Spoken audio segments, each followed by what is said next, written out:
Okay, so starting with paper 1, chapter 6, anthropological theories, we have completed Neo Evolutionism, God and Child, and now we are doing Julian Steward. So, as far as the Julian Steward is concerned, he is known for his idea on multilinear evolutionism, which was the second point or postulate for Neo Evolutionism. There were three: unilinear, multilinear, and Neo-Darwinism. So for unilinear it was Gordon Child, for multilinear it's Julian Steward.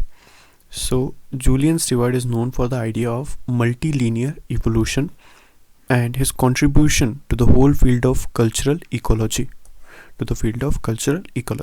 He came up with the idea of cultural core, which is very central to his theory. He defines cultural core as those aspects of culture which are both material as well as non-material in nature, which the people use for economic production and thereby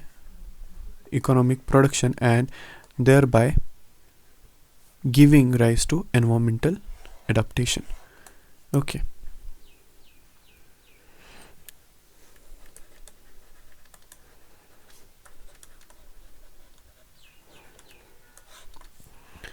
For example, the role include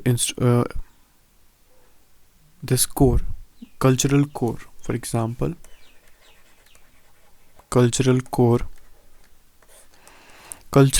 include instruments, material culture, technology, indigenous knowledge, which is associated with the productive organization.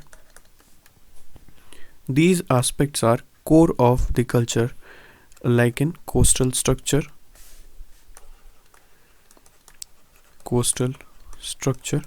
which is boat, canoe, and fishing net.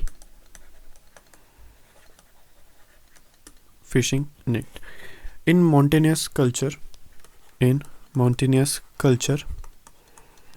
house type,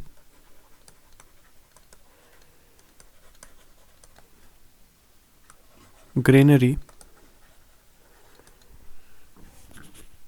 and the material which is used for tilling and land leveling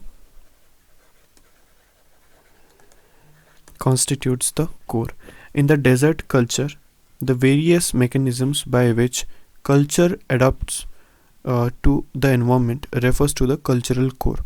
The first task of an anthropologist is to understand that what is the cultural core and to unravel the material and non-material aspect of cultural core. So for example, in any culture that may be geographic or specific, for example coastal, then boats, fishing nets, that will be very important for the coastal community. Similarly, the people living in hilly area, their houses, their means of communication, traveling, their tools for agriculture, for collection, gathering, that will be very important. For desert, water saving mechanism, that will be at the center, and that particular part will be called as cultural core. In every culture, there are structural units comprising of cultural structure. In every unit, there are structural units comprising cultural structure. We need to understand the level of socio-cultural integration.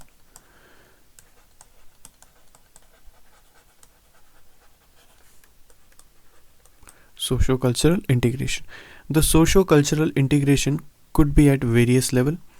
It could be at level of the family. For example, there are societies which are divided mainly into few clans, then lineage, and there may or may not be any chief or state.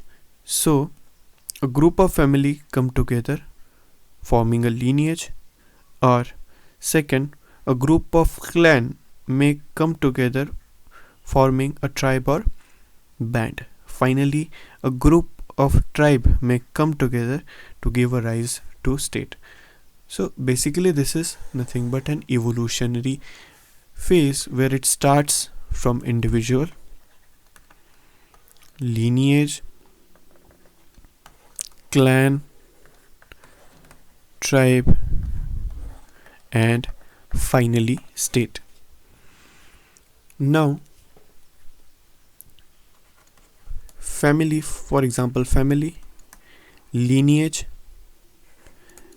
which leads to shifting cultivation,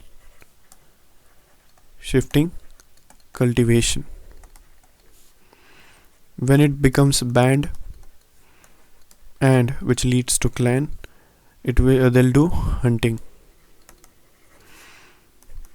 and from tribe they become state, they lead to settled life. Okay, to explain it further, shifting cultivation at the level of lineage, hunting at clan, and settled cultivation could be at the level of family.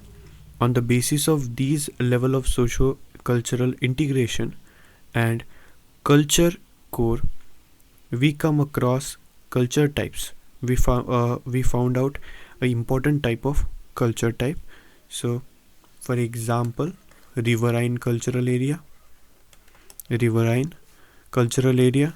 mountainous cultural area on mountain, third, desert, fourth, coastal.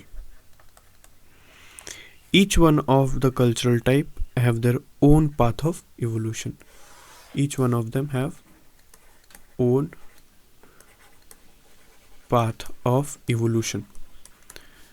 So this was all for Julian Steward. Now we will do Leslie White.